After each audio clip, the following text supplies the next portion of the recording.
Почитувани, Трпе Дејановски, председател на УПОС и член на председателството на ССМ, предводено од Слободан Трендафилов, организираше спортски игри кои траеле 4 дена во Чањ, Црна Гора и за кои биле потрошени 60.000 евра.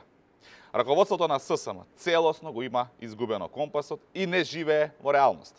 Затоа што Дејановски наместо борба за работниците и заштита на работничките права, тој по стапките на Трендафилов се повеќе се оддалечува од базата и народот. За учество на спортските игри на УПОС мора да бидете дел од синдикатот. Од разочарани членови на синдикатот дознаваме дека предност добивале синдикалци членови на СДС.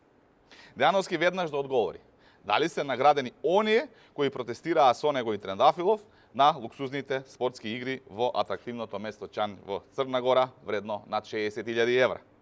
Дејановски, по примерот на председателот на ССМ Слободан Трендафилов, се повеќе се оддалечува од работниците и почнува да живее на сметка на синдикалците, а доказ за тоа се ваквите луксузни игри на јадранот.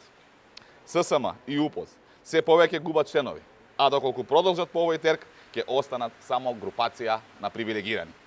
Почитувани, работниците во Македонија заслужуваат честно и одговорно синдикално представување, а не синдикални функционери кои од нивните членарини прават луксузи. Ви благодарам.